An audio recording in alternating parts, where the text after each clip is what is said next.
के एउटा जिनिस गर्छु भनेर नि त मनमा इच्छा भइसकेपछि सबै थोक कामहरू भ्याइँदो रहेछ जस्तो खालको मलाई चाहिँ अचेलभरि त्यस्तो लाग्न थाल्यो। कि कस्तो हो साथीहरू भन्नु त, मलाई चाहिँ त्यस्तो खालको फिल हुन्छ अचेलभरि। र वेलकम छ तपाईँहरू सबैजनालाई मेरो आजको अर्को एउटा भिडियोमा। र म चाहिँ सुरुबाट देखाउँदैछु तपाईँहरूलाई। मेरो चाहिँ अस्तिकै थियो यो केक डेकोरेसन गरेको, र अनि मैले यो केक बेकिङ डेकोरेसन सबै थोक थियो।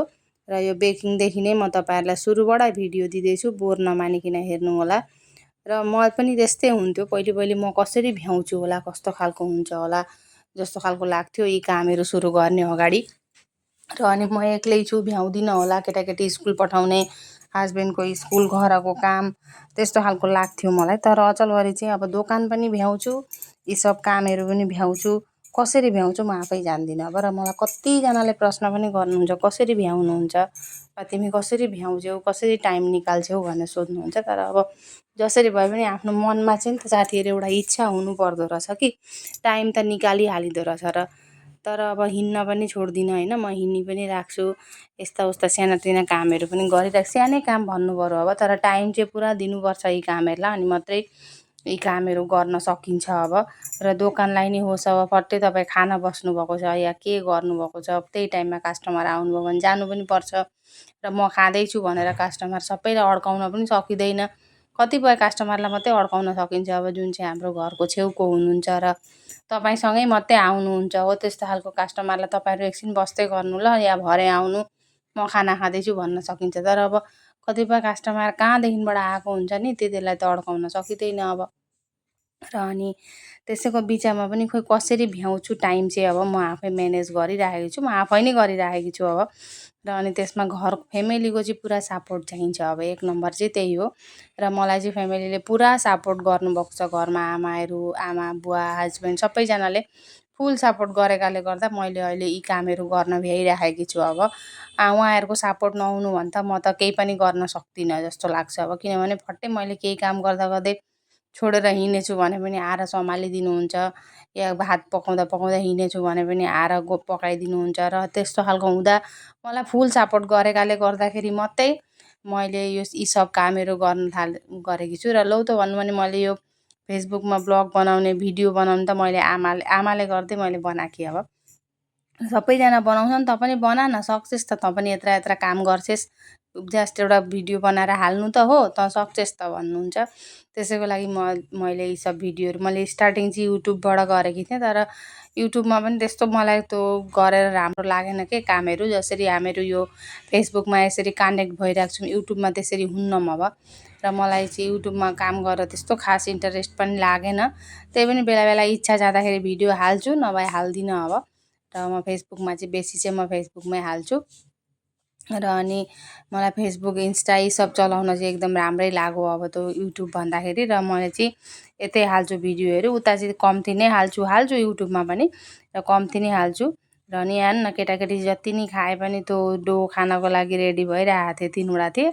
अनि उनीहरूलाई चाहिँ त्यो काटेर एक्स्ट्रा जुन मेरो रहन्छ हो त्यो चाहिँ उनीहरूलाई दिइहाल्दिएँ, र तिमीहरू नि खाऊ भनेर। अनि उनीहरूलाई दिइहालिदिएपछि उनीहरू खाएर अनि गएन भए त्यति नदिउँ, उनीहरूले छेउमा बसे गर्छन् नि त, डिस्टर्ब दिइराख्छन्। र अनि यस्तो केही काम गर्नको लागि त अरूले डिस्टर्ब दिएको पनि हुँदैन, र आफ्नो ध्यानले उसले गर्दा मात्रै यी कामहरू छिटो हुन्छ र राम्रो पनि हुन्छ। मलाई चाहिँ त्यस्तो लाग्छ। अब तपाईँहरू अरू बनाउनेहरूलाई चाहिँ कस्तो लाग्छ जान्दिनँ, म चाहिँ एक्लै गर्छु यी सब कामहरू।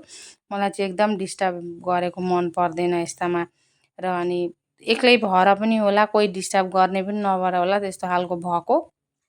र अनि केटाकेटी पनि त्यही अलिअलि खाएपछि गइहाल्छन्। अनि उनीहरूलाई अलिअलि त्यही डोहरू दिन्छु, क्रिम स्रिम बनाएर उनीहरूलाई दिन्छु, र पहिल्यै उनीहरूलाई साइड गरिदिइहाल्छु, र उनीहरू साइड पनि भइहाल्छन्।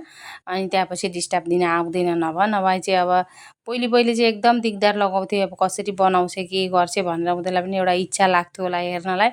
र अनि अहिले चाहिँ अब उनीहरूलाई त्यो इच्छा पनि उनीहरूको हराइसक्यो, मैले बनाउँदा बनाउँदै उनीहरूले अब यसरी नै गर्छ, यस्तो गर्छ भन्ने हुन्छ। पहिले चाहिँ छोरी पनि अलिक गर्थ्यौँ, माले नराम्रो बनाएर डेलिभर दिन्छ कि कसैलाई भनेर उसलाई चाहिँ एकदम टेन्सन हुन्थ्यो कि, त्यसले गर्दा रुन्थेँ अब।